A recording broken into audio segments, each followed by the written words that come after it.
നമസ്കാരം പ്രിയപ്പെട്ടവരെ, 18 വയസ്സ് പൂർത്തിയായോ? എങ്കിൽ ഈ വീഡിയോ കാണുക. പറഞ്ഞു വരുന്നത് വോട്ടർ പട്ടികയിൽ പേര് ചേർക്കാൻ വേണ്ടിയിട്ടാണേ. അടുത്ത വർഷം തദ്ദേശീയ തെരഞ്ഞെടുപ്പൊക്കെ വരികയല്ലേ. നമ്മളുടെ പേര് വോട്ടർ പട്ടികയിൽ ഉണ്ടോ എന്നുള്ള അറിയണ്ടേ.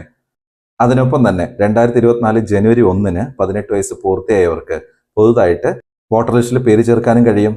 അതൊക്കെയാണെന്ന് പറയുന്നത്. ആദ്യം നമുക്ക് വോട്ടർ പട്ടികയിൽ പേരുണ്ടോ നോക്കിയാലോ. കഴിഞ്ഞ MP ഇലക്ഷനിൽ വോട്ട് ചെയ്തിട്ടുണ്ടെന്ന് കരുതിയിട്ട് വോട്ടർ പട്ടികയിൽ പേരുണ്ടാകണം എന്ന് വിചാരിക്കല്ലേ. പഞ്ചായത്തിന്റെ വോട്ടർ പട്ടിക തയ്യാറാക്കുന്നത് സംസ്ഥാന തെരഞ്ഞെടുപ്പ് കമ്മീഷനാണ്. എന്നാൽ MLA MP ഇലക്ഷനുകൾ തയ്യാറാക്കുന്നതോ അത് കേന്ദ്ര തെരഞ്ഞെടുപ്പ് കമ്മീഷനാണ്. അപ്പോൾ ഇനി വരാൻ പോകുന്നത് തദ്ദേശീയ തെരഞ്ഞെടുപ്പ് ആയതുകൊണ്ട് തന്നെ ഇതിലും നമ്മൾ ഉൾപ്പെട്ടുണ്ടോ എന്നുള്ളത് ചെക്ക് ചെയ്യുന്നത് നല്ലതാണ്. അതെങ്ങനെയെന്നുള്ളതാണ് ആദ്യം കാണിക്കുന്നത്.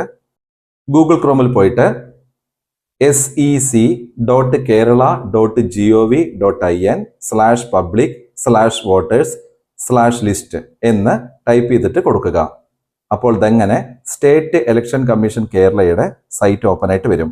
അതിൽ കണ്ടോ, അതെല്ലാം കൊടുക്കുക. ഡിസ്ട്രിക്ട്, ലോക്കൽ ബോഡി നിങ്ങളുടെ പഞ്ചായത്താണ്, വാർഡ്, പോളിംഗ് സ്റ്റേഷൻ, ലാംഗ്വേജ്, ഇത്രയും കാര്യങ്ങൾ കൊടുക്കുക. ഞാൻ ജസ്റ്റ് ഒന്ന് കാണിക്കാം. ഞാനിവിടെ ഡിസ്ട്രിക്ട് പാലക്കാട് കൊടുക്കുന്നു. എൻ്റെ ലോക്കൽ ബോഡി എന്നുള്ളത് പറളി പഞ്ചായത്താണ്. അതുകൊണ്ട് അതിൽ നിന്ന് പറളി സെലക്ട് ചെയ്യുന്നു. അതിനുശേഷം വാർഡ് എന്നുള്ളത് 19-ാം വാർഡാണ്. 19 എന്നുള്ളത് കൊടുക്കുന്നു. പിന്നെ താഴത്ത് പോളിംഗ് സ്റ്റേഷൻ, നിങ്ങൾ കഴിഞ്ഞ തവണ എവിടെ പോയിട്ടാണ് വോട്ട് ചെയ്ത് അതാണ്. അതിനുശേഷം ലാംഗ്വേജ്, മലയാളം എന്നത് കൊടുക്കുകയാണ്. എന്നിട്ട് സ്ക്രോൾ ചെയ്യുമ്പോൾ താഴത്ത് കണ്ടോ, അവിടെ ക്യാപ്ചർ ടൈപ്പ് ചെയ്ത് കൊടുക്കണം. അത് ടൈപ്പ് ചെയ്തിട്ട് സെർച്ച് എന്നുള്ളത് കൊടുത്താൽ മതി. നിങ്ങളുടെ ആ വാർഡിലുള്ള എല്ലാവരുടെയും ലിസ്റ്റ് അതിലുണ്ടാകും. നിങ്ങളുടെ പേരും നിങ്ങളുടെ വീട്ടുകാരുടെ പേരും അതിലുണ്ടോ എന്നുള്ളത് നോക്കുക. ഇങ്ങനെ നമുക്ക് വോട്ടർ പട്ടികയിൽ പേരുണ്ടോ എന്നുള്ളത് അറിയാൻ കഴിയും.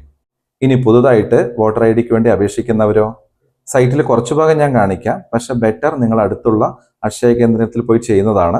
ഓൺലൈനായിട്ട് ചെയ്യുകയാണെങ്കിൽ ഇങ്ങനെയൊക്കെയാണ് പോകേണ്ടത്. എനിക്ക് ആൾറെഡി വോട്ടർ ID ഉള്ളത് കൊണ്ട് എനിക്കത് അപ്ലൈ ചെയ്ത് കാണിക്കാൻ കഴിയില്ല. ജസ്റ്റ് ഒന്ന് കാണിക്കാം. ഇതിലൂടെ പോയി കഴിഞ്ഞാൽ പറ്റും. ഗൂഗിൾ ക്രോം എടുത്തിട്ട് sec.kerala.gov.in എന്ന് കൊടുത്തിട്ട് എൻ്റർ ചെയ്താൽ മതി. അപ്പോൾ ഇതെങ്ങനെ വരും. അതിൽ പ്രത്യേകം പറഞ്ഞിട്ടുണ്ട്, ഇത് കേരള സംസ്ഥാന തെരഞ്ഞെടുപ്പ് കമ്മീഷന്റെ പോർട്ടലാണ്.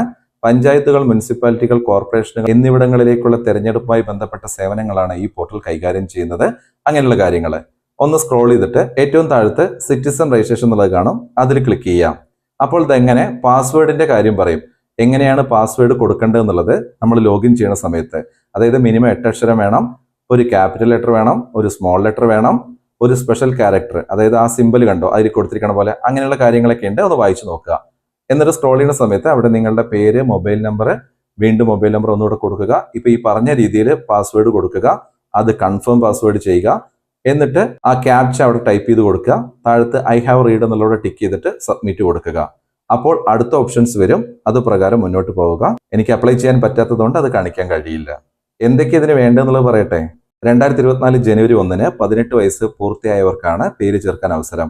പേര്, വീട്ടുപേര്, പിതാവിന്റെ പേര്, പോസ്റ്റ് ഓഫീസ്, വീട്ടു നമ്പർ, ജനന തീയതി, മൊബൈൽ നമ്പർ, വോട്ടർ പട്ടികയിൽ പേരുള്ള ബന്ധുവിന്റെയോ അയൽക്കാരന്റെയോ ഒരു ക്രമ നമ്പർ, ഒരു ഫോട്ടോ എന്നിവയാണ് വോട്ടർ പട്ടികയിൽ പേര് ചേർക്കാൻ ആവശ്യമായ രേഖകൾ. അപ്പോൾ ഇതുമായിട്ട് അടുത്തുള്ള അക്ഷയ കേന്ദ്രങ്ങളിൽ പോയിട്ട് അപേക്ഷിക്കുന്നതാണ് കൂടുതൽ നല്ലത്. അപ്പോൾ 18 വയസ്സ് പൂർത്തിയായവരെല്ലാവരും ഇത് ചെയ്യണേ. ഓക്കെ, ഇത് നിങ്ങൾക്ക് പ്രയോജനപ്രദമായി എന്ന് കരുതട്ടെ. എന്നാൽ ശരി, അടുത്തൊരു വിഷയമായിട്ട് അടുത്ത വീഡിയോയിൽ അടുത്ത് തന്നെ കാണാം. ലോക സമസ്ത സുഖിനോ ഭവന്തു.